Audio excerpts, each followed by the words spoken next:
नमस्कार मित्रों। आज मैं आपको एक छोटी सी स्टोरी बताने जा रहा हूँ। आपको अच्छी लगती है तो उसे लाइक कर देना और शेयर भी कर देना। ये छोटा मेरा अपना पर्सनल एक्सपीरियंस है, मैं आपको बताता हूँ। टाइटल तो इसको मैं नहीं दे पाऊँगा, एक स्टोरी बताऊँगा, टाइटल आप सोच के कमेंट कर देना। तो एक्चुअली मैं ट्रैवल कर रहा था एक बार पुणे टू हैदराबाद, तो रिजर्वेशन नहीं मिला, इसलिए मैंने अपना जनरल का टिकट ले लिया और जनरल कंपार्टमेंट में बैठ गया। बैठने के लिए जगह नहीं मिली तो नीचे मैंने अपना एक पेपर डाल दिया और नीचे बैठ गया। और मेरे सामने एक बुजुर्ग बैठे थे और वो बड़ी देख के पता चल रहा था कि थोड़ी सी तकलीफ़ में है। तो मैं काफ़ी देर से गौर रहा था, उनको देख रहा था। तो कोई हाव भाव नहीं थे, कोई चेहरे पर एक समझ में आ रहा था कि परेशान है। काफ़ी देर बैठने के बाद मैंने उससे पूछा, बाबा कहाँ जाना है आपको? तो उन्होंने बताया मुझे सोलापुर जाना है। तो मैंने कहा ये ट्रेन तो सोलापुर नहीं जाती है,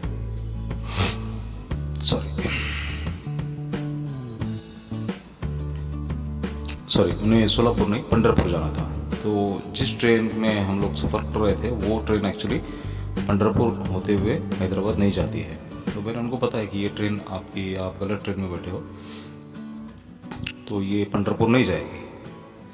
नहीं, ये तो हैदराबाद वाली ट्रेन है ना, तो ये जाएगी वहाँ से। मतलब आप जो ट्रेन की बात कर रहे हो वो सुबह होती है और हम लोग जो ट्रेन में सफ़र कर रहे हैं वो सोलापुर होते हुए जाती है। तो फिर भी मानने के लिए रेडी नहीं था। तो अगल बगल के लोगों ने समझा उनको ये ट्रेन वहाँ पे नहीं जाती है। तो बोला ठीक है। बोला खाना वाना खाया आपने? तो बोला नहीं खाया। तो मैंने कहा कुछ खाओगे? तो उन्होंने अपना सर हिलाते हुए कहा हाँ में जवाब दिया। तो पड़ोस में ही ट्रेन में जो बेचते हैं ना, खाना वाना बेचते हैं केटरर्स, तो उससे मैंने कहा कि एक बिरयानी दे दो। तो बुजुर्ग व्यक्ति ने कहा कि भाई मैं बिरयानी नहीं खाता हूँ। बोला ये वेज बिरयानी है, इसमें मांस मछली नहीं होता है, आप खा लो। तो ठीक है। तो केटरर ने भी 10 रुपये का डिस्काउंट दे दिया। 80 रुपये का वेज बिरयानी था तो मैंने 70 रुपये उसको दे दिए और एक पानी की बोतल लेके दे दी। और बुजुर्ग व्यक्ति से कहा कि भैया आपको पूरा ख़त्म करना है और ख़त्म करने के बाद आपको इसको कूड़ेदान में फेंकना है कचरा, और खाना पूरा ख़त्म करना है, वेस्ट नहीं करना। तो मैंने एक पेपर बिछा दिया, उनको खाना लगा के पानी और खाना दे दिया। और बुजुर्ग व्यक्ति ने खाना खा लिया और पानी वानी पिया। तो मतलब आप बताओ आप कैसे जाओगे वहाँ पे? तो उन्होंने अपनी कहानी बताई कि वो बेटे से मिलने आए थे, तो बेटे ने उनको घर से निकाल दिया और रास्ते में उनका बैग भी चोरी हो गया, तो उनके पास पैसे भी नहीं थे। तो मैंने उनको 50 रुपये का एक नोट निकाल के दिया। मतलब देखो भाई, ये मेरी तरफ से छोटी मदद, आप अपने घर पहुँच जाओ और कहीं दूसरी जगह जाना नहीं है। तो बगल में कुछ लोगों ने बताया कि भाई इनको सोलापुर उतरना पड़ेगा और वहाँ से बस पकड़ के उनके घर जाना होगा। तो मैंने उनको समझा दिया। अब ये सारा जो किस्सा है, आज अगल बगल के लोग सारा देख रहे थे इसको। तो जैसे मैंने 50 रुपये दिए तो किसी और ने 20 रुपये दे दिए, किसी और ने 10 रुपये दे दिए, किसी ने और 50 रुपये दे दिए। तो इस तरह से उनके पास जाने लायक पैसा, घर जाने लायक पैसा इकट्ठा हो गया।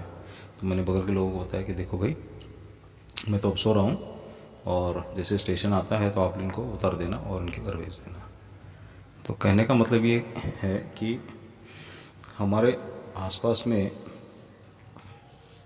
मतलब कितने लोग ऐसे हैं जो परेशान हैं।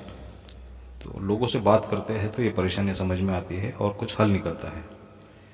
और आपकी भी लाइफ में अगर ऐसा कोई मौका आए तो आप भी ऐसे लोगों की मदद करना, ताकि वो कहीं भटक न जाए, उनकी ज़िंदगी ख़राब ना हो जाए।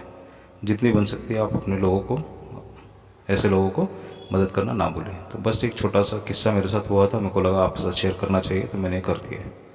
ठीक है, thank you very much for listening.